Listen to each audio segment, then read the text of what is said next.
EMI पर कुछ भी लेना कितना आसान हो गया है ना। महंगा फ़ोन, टीवी, फ्रिज सब कुछ आजकल ईएमआई पे बहुत जल्दी से मिल जाता है। और जो बड़ी बड़ी फाइनेंस कंपनीज़ है ना, टाटा कैपिटल है, बजाज फाइनेंस है, एल&टी है, ऐसे ऐसे इंस्टीट्यूशंस का तो रेट ऑफ इंटरेस्ट इतना ज़्यादा होता है, बट फिर भी ये लोग बहुत, क्योंकि डॉक्यूमेंटेशन नहीं होता ना, तो बहुत सारे लोगों को ईएमआईज़ पर छोटा मोटा फाइनेंस दे देते हैं। लेकिन प्रॉब्लम कहाँ से शुरू होती है? अच्छा, उससे पहले एक बात कि ये जो वीडियो है ना, शायद आपके और मेरे जैसे लोगों के लिए उतनी इम्पॉर्टेंट नहीं रहेगी, लेकिन हमारे घर में जो मेड्स काम करती हैं, जो लेबर्स काम करते हैं, या जो छोटे मोटे फाइनेंसेस लेते हैं ना, 40-50 हज़ार रुपये का फाइनेंस लेते हैं ऐसी कंपनी से, उनके लिए बहुत ज़रूरी है।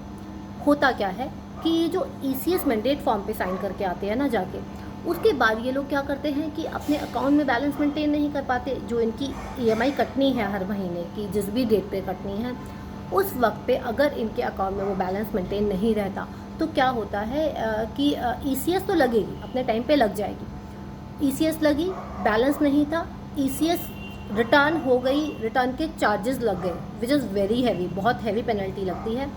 ईसीएस के चार्जेस लग गए, नेक्स्ट डे दोबारा से वही ईसीएस दोबारा प्रेजेंट हो गई। कस्टमर को पता ही नहीं है कि अभी एक बार ऑलरेडी चार्ज वो दे चुका है, फिर से उसके दोबारा चार्जेस लग जाते हैं।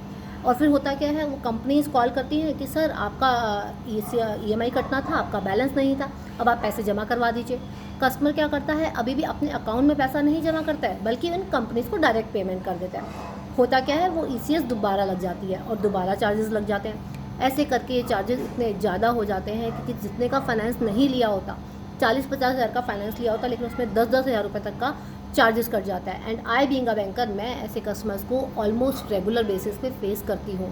तो I just request to you कि अगर कोई भी कहीं से भी ईएमआई पर कुछ भी ले रहा है, तो मेक श्योर कि जिस बैंक अकाउंट की डिटेल्स आप दे रहे हैं उसमें अपना बैलेंस मेंटेन रखें on the date of EMI.